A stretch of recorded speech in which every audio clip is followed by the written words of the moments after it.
So welcome, everybody who might be here listening live or on a recorded version. I'm going to be talking about my book, Contraception and Catholicism, What the Church Teaches and Why.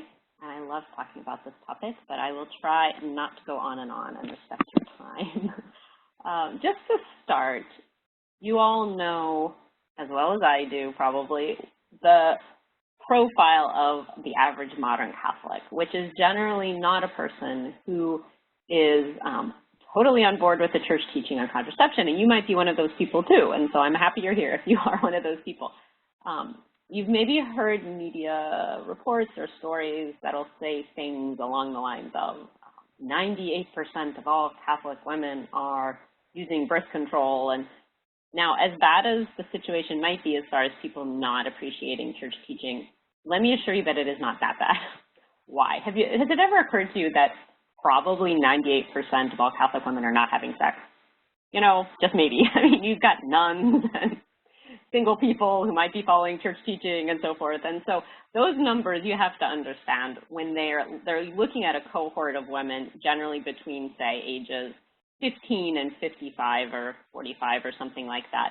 And they're looking at women who are sexually active, who are also trying to avoid pregnancy. And so that's already a smaller cohort than all Catholic women. And that cohort is much more likely to include people who are going to be using contraception.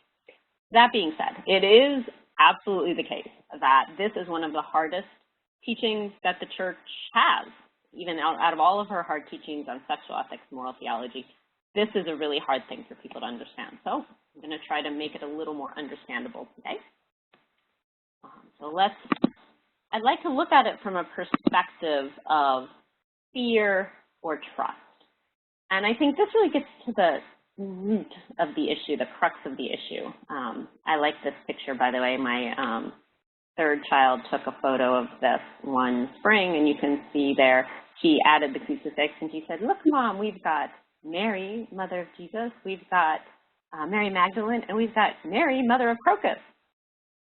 That joke only goes over among Catholic crowds or biblically literate people. That's the picture. But this idea of fear or trust, I think, is really important because I think one reason why contraception is one of the hardest issues, as I said, is because it has to do with our future. Our fertility has to do with our future.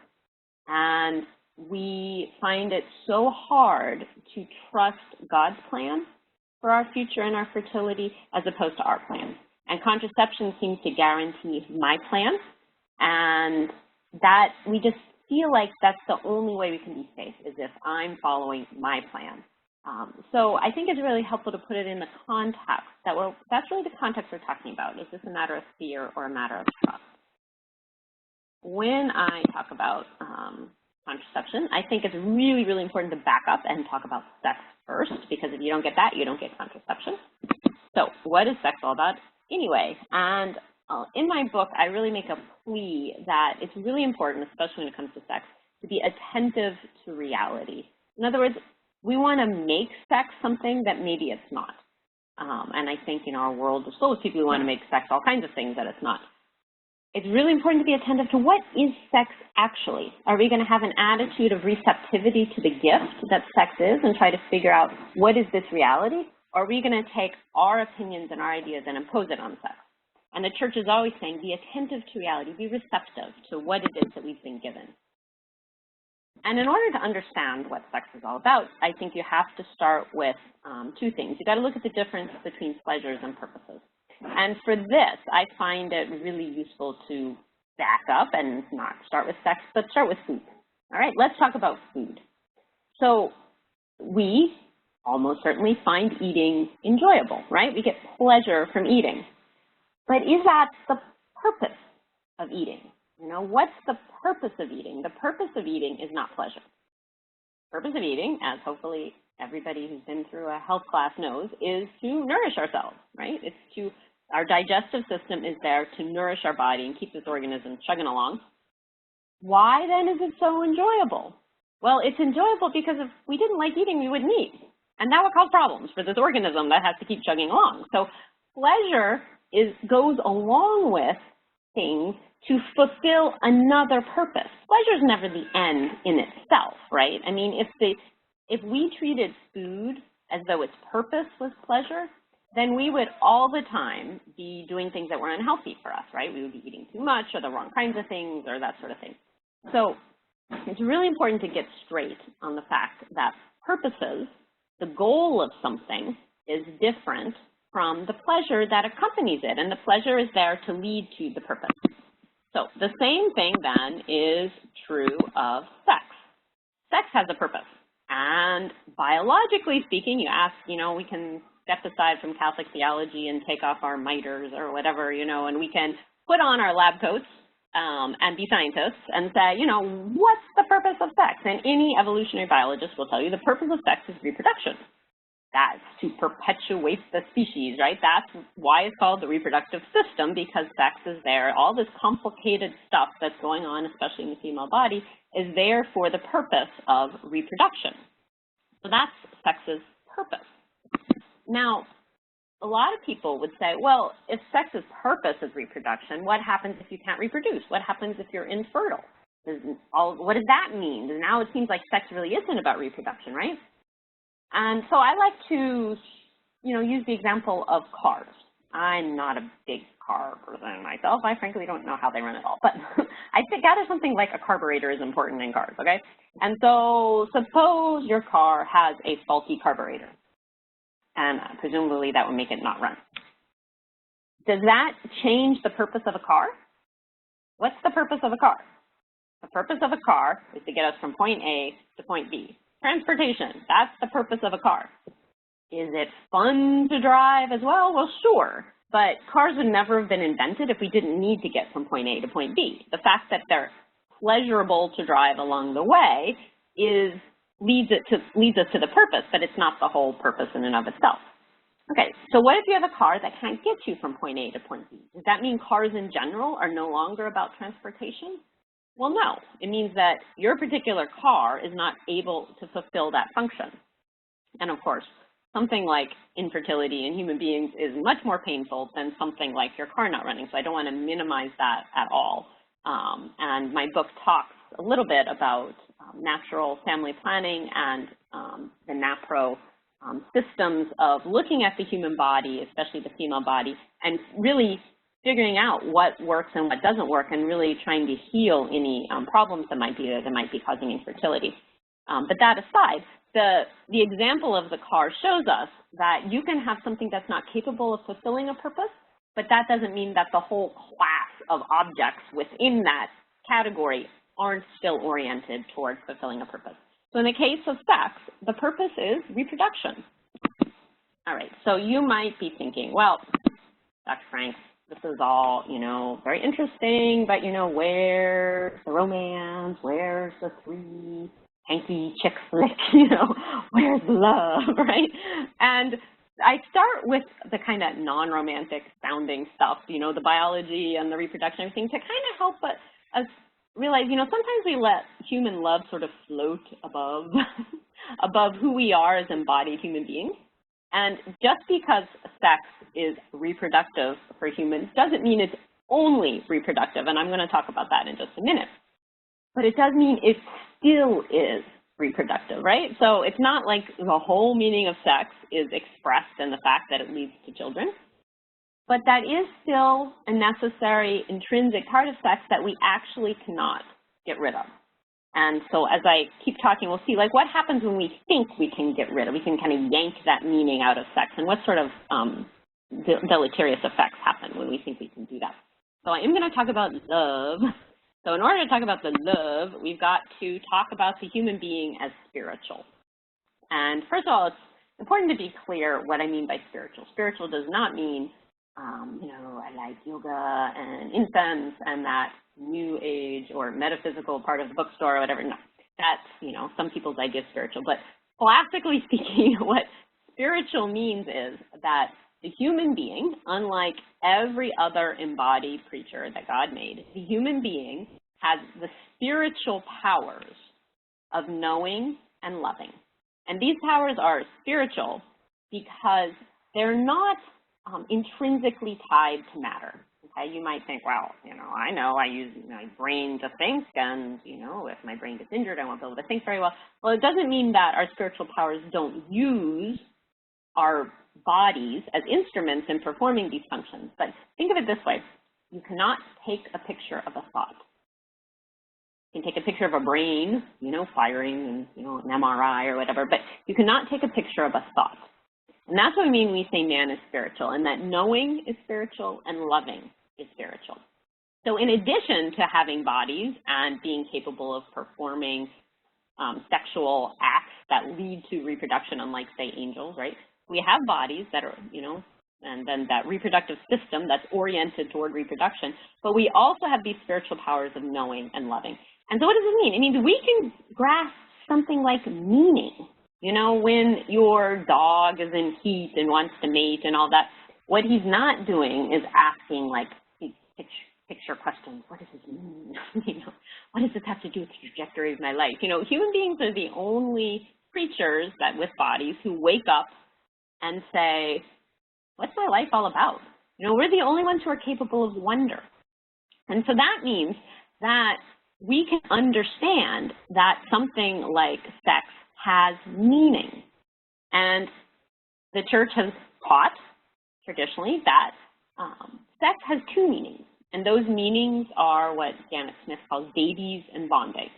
Also, sometimes maybe you've heard of it as procreation and unity. So sex means those things, and we're capable of understanding that sex means those things because we're spiritual creatures, and we can wonder. And so if we, oftentimes people try to, I live in Boston, there's, about, 300,000 college students here or something like that, and the hookup culture is, fairly alive and kicking on college campuses around Boston. And people have there's this myth that we can somehow reduce sex to just like bodily pleasure and that's going to be just fine. And the truth is it doesn't work because we're not capable of engaging in an intimate act like sex and not have it mean something, right? So this fact that we're spiritual means that we can understand that sex is about babies and bonding. Along with this, so we can understand that it's called the reproductive system for a reason. We can understand that sex is about babies and about bonding. The other thing that we can understand is that all of this reality is wrapped up in a plan from God, from our Creator. And the most important thing that I think we can communicate to ourselves, to people in parishes, to people outside the Catholic Church, God wants our happiness.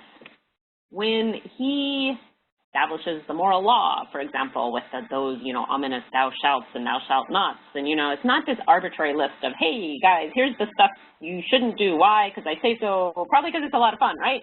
That's why you shouldn't do it.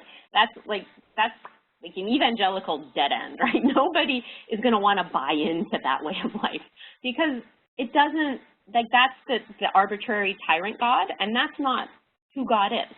God establishes an order in which sex and family and children and all of that is part of an order because He wants our happiness. And so if God makes sex a certain way, if God makes sex to be innately reproductive and about both babies and bonding, then that's because He thinks that if we live in accord with that truth, that's going to make us happier. And so that's really the point to communicate here. So what we want to think about is, can we live in what I call a way of gratitude as opposed to a way of imposing my vision of reality onto the world? If I really believe that God has established things in a way that's going to make me happy, and even if you're interacting with somebody who doesn't believe doesn't believe in God, you can even say, do you think that reality there's something there? That it's not just a matter of I create everything all on my own. Do you think, like nature or whatever, is there something there to be receptive to? And if so, then the proper attitude toward that is not how can I go out and control and change things. The proper attitude is how can I be grateful? How can I be receptive to that reality? And how can I live in accord with it? And that's what the Church's moral teaching tries to help us do, to live in accord with reality. Why? So we will be happier. That doesn't mean, we'll experience the most pleasure in any one given moment. But it does mean long-term we will be the most fulfilled, flourishing human beings that we can be if we live in accord with reality as opposed to pushing back and fighting it all the time. Natural family planning, the church proposes, God proposes, is a way of living in accord with the rhythms of our fertility that lives out that way of gratitude, that is receptive to reality and doesn't try to fix and change and control reality. So first of all, it's always important to say natural family planning, modern methods of NFP are not rhythm. Rhythm, frankly, gets like an overly bad rap because if you look at the effectiveness rates of like rhythm and the condoms, there's not that much difference, as a matter of fact, when it comes to user and method failure. But nevertheless, modern methods of NFP are not rhythm.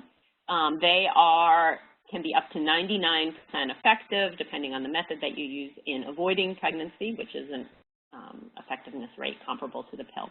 What is NFP? It is not, let me repeat, not Catholic birth control, and I will talk about this more in a moment. What it is being attentive to the signs of fertility in the female body. Okay, guys are always fertile. They're either always fertile or they're basically not fertile, right? But their fertility doesn't ebb and flow, come and go. Women, on the other hand, have this notorious thing about being like moody, you know, maybe being like in a good mood one day and kind of angry and cranky the next day. And all that. Well, that can have an awful lot to do with the fact that women's fertility does ebb and flow, and in order to do that, there's hormones that are kicking in that are making a woman fertile only during some times of the month. Well, the good news is that there are signs of fertility. There are ways of figuring out if you're in those fertile days or if you're not. And so you can either avoid sex during the fertile days if you want to avoid pregnancy, or you can engage in sexual activity if you want to have a baby. And so it's actually very good for treating infertility. I mentioned it is not Catholic birth control. People who think that NFP is Catholic birth control, they're very sincere. I answer this question all the time. I don't know if I've ever been able to convince anybody when I answer this. If you think NFP is basically just birth control, it's because you think that the only thing that's relevant in any moral action is what's in between your ears, your intention. So couple A intends to avoid pregnancy, couple B intends to avoid pregnancy, couple A uses the pill, couple B uses NFP. The person who thinks NFP and birth control are the same thing looks at that and says, it's the same thing. They're both trying to avoid pregnancy. Why is NFP any different? It's the same thing. Well, the fact is that moral acts are not only about what goes on between our ears. They're not only about our intentions. They are also, and even more importantly, about what we do. So I always give the example, you know, suppose I need to feed my family, which is a good intention. So I have a couple ways I could do this. I could get a job and, you know, write books and teach and work hard, which can be a drag sometimes. Or I could go rob the Quickie Mart. Hey, easy. My intention's the same, right? Feed my family. So no difference in the act, right? Well, no, that's not how the law views it. That's not, in fact, how anybody views it, right? It matters what we do with our intention. And we can't go in front of, you know, the judge and say, well, I don't know what anybody's complaining about because, you know, my intention was fine. I mean, like, what we do with our intention really matters. And that's especially true when it comes to something like birth control. It's not enough to have the intention of avoiding pregnancy. What do you do with that intention? And so with natural family planning, what you do is, the moral action is to avoid sexual activity during the fertile time. So in other words, continence, periodic continence is the other word for it. With contraception, what you do is sterilize the sexual act, whether it's hormonally or with a barrier method or however it works. Those are different actions. One is abstaining from sex. Abstaining from sex is always a moral action. We're doing it right now. The Christopher West joke, right? I mean, it's always okay to abstain from sex. That's not a moral problem. There is a problem with taking sex and trying to tinker it, trying to eliminate that procreative meaning, that procreative end, and make it into something different than it is and engage in it anyway. So to get the pleasure from sex where you've changed the actual act into a non-procreative act, that's the problem with contraception. So they are not actually the same action.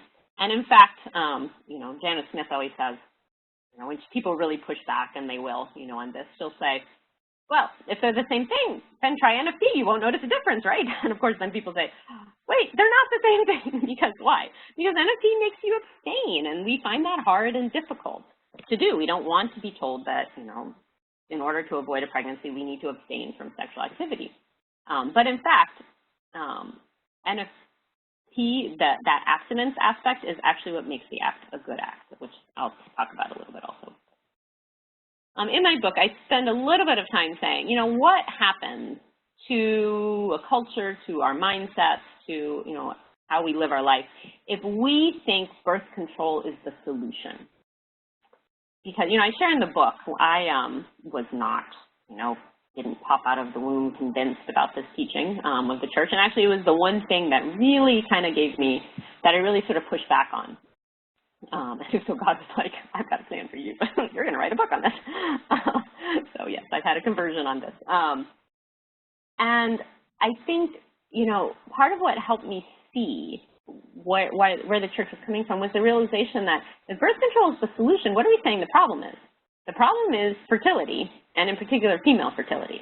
We're saying female fertility is the problem for women's personal lives, for society as a whole. And I realized as a kind of, you know, budding Catholic feminist that was a problem to say that. So let's explore this a little more closely. I'm going to talk just a little bit about Margaret Sanger. I have a whole other book on Margaret Sanger, which I talk a lot about Margaret Sanger.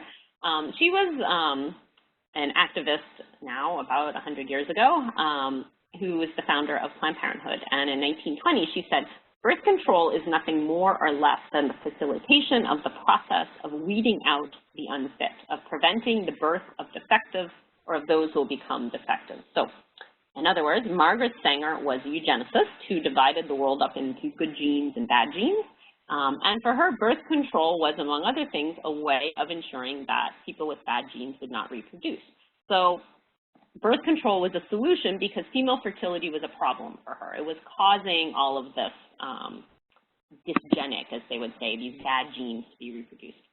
So in another one of her books, Sanger says, as woman has unconsciously and ignorantly brought about social disaster, so must and will she consciously and intelligently undo that disaster and create a new and better order. The task is hers. It cannot be avoided by excuses, nor can it be delegated. Well, this is kind of interesting. So this is the early 20s that she wrote this book. And, you know, we are so used to thinking and saying that an individual woman's problems are caused by her fertility, that society's problems in general are caused by female fertility, that it's helpful to realize, you know, we didn't always think that way as a culture. This is really something that Margaret Sanger really introduced and popularized about 100 years ago.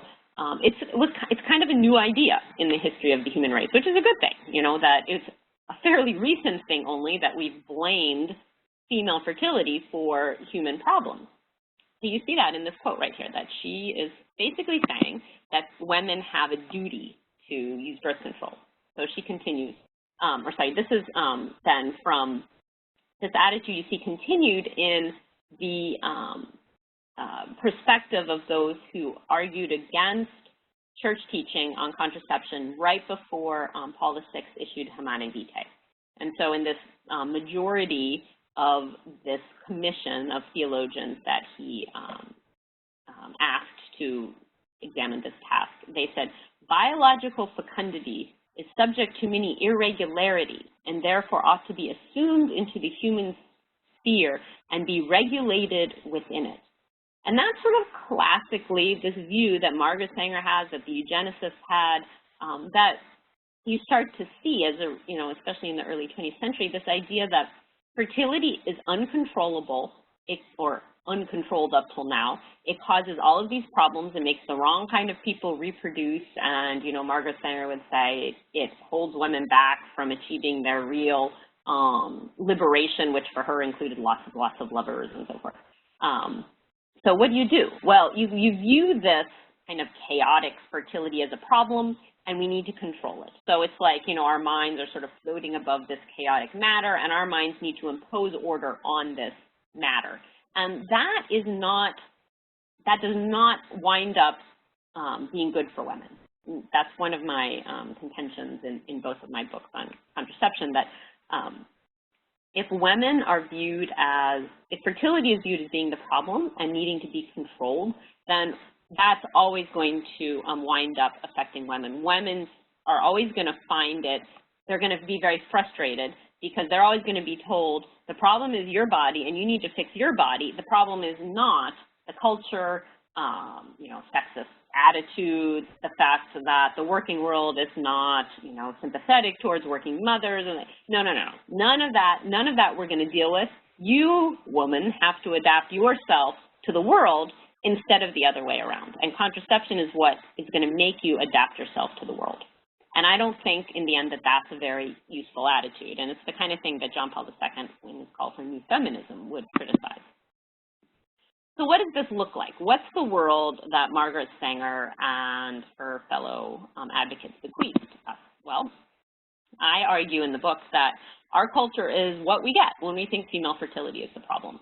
And it is surprisingly, maybe for some people, not the kind of culture that was promised as a result of birth control. You know, you would think there would be fewer abortions, fewer unwanted pregnancies, fewer cases of child abuse, you know, whatever. Like, all the arguments in favor of both abortion and contraception as far as how this would increase overall human happiness, that's the kind of thing we hear all the time. But in fact, that's not what we have. So there's not supposed to be, for example, we're supposed to be able to prevent sexually transmitted diseases because of condoms. Well, condoms have an 18% failure rate for pregnancy, right? That's both user and method failure. If you eliminate user failure, then the failure rate is not as bad. But the point is, human beings are human beings. You cannot eliminate user failure. Like if your contraceptive method is premised on the idea that you're going to eliminate user failure, that's just never going to work. So here you have a failure rate for pregnancy. But think about it, you can get a disease a lot more easily than you can get pregnant, right? A woman is only pregnant, only fertile if even when you factor in the bookends and stuff, your average woman is like, you're talking maybe 10 days a month. You can get a disease any day of the month, right? And so that's why, in fact, the failure rate for condoms when it comes to disease prevention is actually higher than the failure rate for pregnancy. 54% of women seeking abortions use contraception that same month, and only 8% have never used contraception.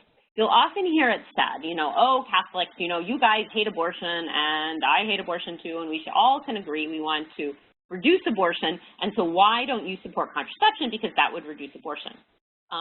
No, it doesn't work, in fact.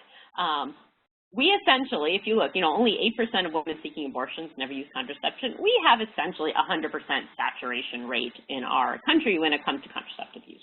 Anybody who wants contraception can find and use contraception.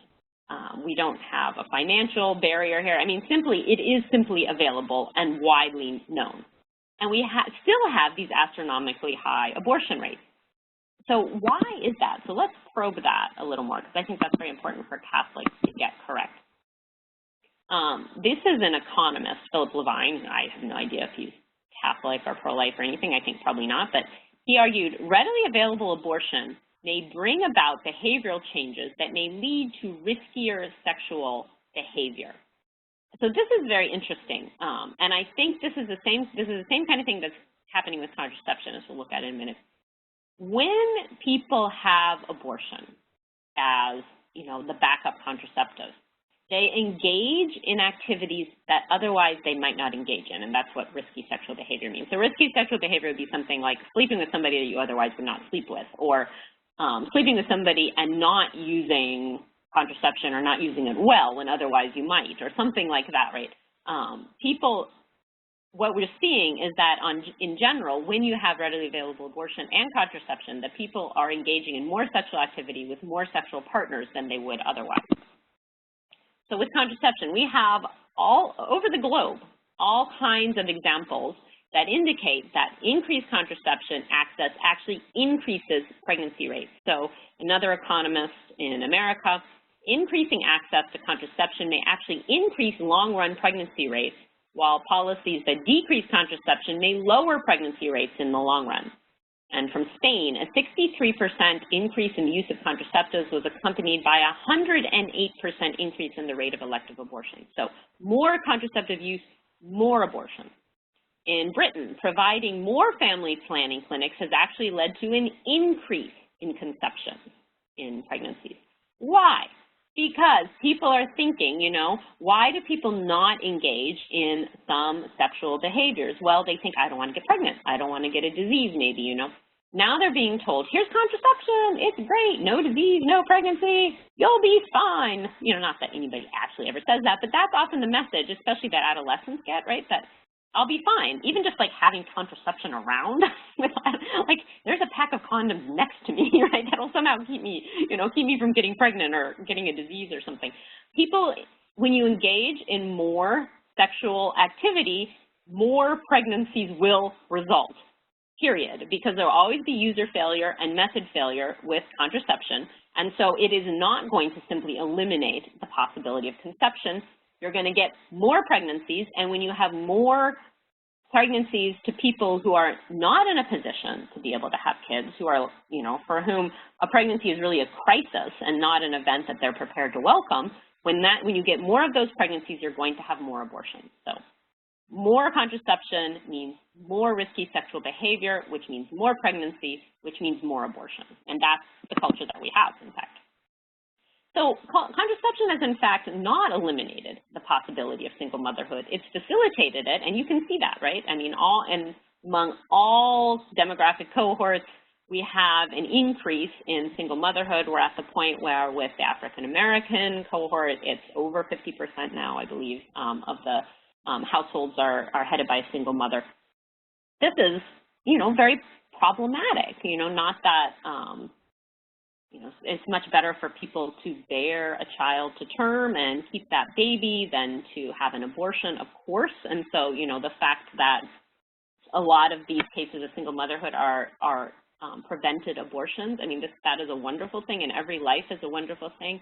But yet we know that living with one parent is not the optimal child rearing atmosphere for kids. We just know that. And so what contraception has done is, instead of eliminating the possibility of single motherhood, it's made men feel like, you know, sex doesn't have to be about reproduction. Everybody feels like sex doesn't have to be about reproduction. And so if a woman actually gets pregnant, the guys are often like, well, that wasn't what this was about, right? This sex thing was not about babies, you know, and so I'm out of here, you know, happy trails. And often too, what we find is that women want babies, but they look around and they say these men are not marriageable. You know, there's been a number of good books on this in the last decade or two. Their strategy is to get pregnant and not to get married, and it's fairly deliberate because they want babies and they don't want to marry the kind of guys that they see around them. Well, how is that mindset even possible? It's possible within a contraceptive culture where sex has been dislodged from reproduction, from unity, from all of those, from that whole relationship that it's supposed to be embedded within. And when that happens, that's what contraception enables, then you're going to have more single mothers. Just as a side note there, I don't really talk about this too much in the book, but it is kind of an interesting thing to think about what might be happening in the future when, you know, our birth rate keeps plummeting, which has already happened in a widespread way in Europe. And I quote Mark Stein there saying, there's no precedent in human history for economic growth on declining human capital. That's just simply true. So that's something to think about. I'm assuming that most people watching this are sort of in churchy circles and interested in the Catholic Church and her health. And there was a remarkable article that appeared in L'Osservatore Romano by a retired cardinal a few years ago on one of the anniversaries of Humanae Vitae, where he talks about the effects of dissent against Humanae Vitae within the church. So Humanae Vitae was the encyclical by Paul VI in 1968 that reaffirmed church teaching on contraception, which is namely that it is always and everywhere not permissible. It's a moral evil. And that encyclical was greeted, as it says here, this quote from Cardinal Sheehan, Never in the recorded history of the church has a solemn proclamation of a pope been received by any group of Catholic people with so much disrespect and contempt. It wasn't merely, well, Your Holiness, I think you might be wrong. I mean, really, to say disrespect and contempt is not an exaggeration. One Catholic theologian said in recent memory, I would say that Humani Vitae was one of the worst things that happened to the church in the 20th century. And by that theologian saying that, he is not expressing a fringe opinion within the Theological Guild. As a theologian, I can tell you that my experience of theologians is that that is the majority opinion among theologians, that Humani Vitae was wrong, contraception is a good thing, the church should change her teaching on this. Well, what does this do to the church when you've got this widespread dissent? So Cardinal Stafford, in this article in L'Osservatore Romano, and you have the reference there, he says, conversations among the clergy where they existed became contaminated with fear.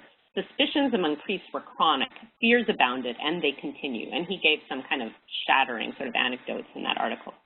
The archdiocesan priesthood lost something of the fraternal whole which Baltimore priests had known for generations. And I think that's an important thing to keep in mind. That's not a little thing. I'm a layperson. I'm not, immersed in that clerical culture. But I think that the disruption of that fraternal communion among priests was a very serious thing and is a serious thing within our church. So Cardinal Stafford concludes, diocesan presbyterates have not recovered from the July and August nights in 1968, which is a strong statement. Okay, so I close out my little book, Contraception and Catholicism, with some chapters on what do I do now? Either the person listening to me now or reading the book was either opposed or supportive of church teaching, and if opposed when you picked up the book or started listening, maybe you've had some thoughts about, maybe there's something here, maybe there's something I should think about. Or even if one's already supportive of church teaching, how do I help? It seems like such a lost cause in so many ways. So this is kind of a summary. Remember at the very beginning I said really we're talking about a cultural difference between fear and trust. And so I have what I call a little primer on trust. And the first thing I said to do is to give up, which is not to give in, but we really need to give up our plans to God. The fact that if we choose not to contracept, it doesn't mean that we're simply condemning ourselves to as many babies as our bodies will, turn out or something like that because of modern methods of NFP and so forth. But it very well might be that God has a plan that's different than what our plan is. I remember talking to a lovely Catholic young woman who was I think pursuing her Ph.D. and they had 1 or 2 kids at that point in time, and she said, I said, have you tried NFP? And she said, oh, I just don't think we can do it. I think, I think our sexual drives are too high. I really don't see us able to abstain. I just don't think we could do it. And I said, has it occurred to you that God might be calling you to have more kids? And it was like a thunderbolt. She literally stared at me open-mouthed. I tried to propose it because I don't know. I'm not God. I'm not telling her what must be the case. But I tried to propose it as an option that maybe she hadn't thought of. And you could see that nobody had ever asked her to consider it that way before, So we have to be willing to be open to the fact that God's plan for our fertility might be different.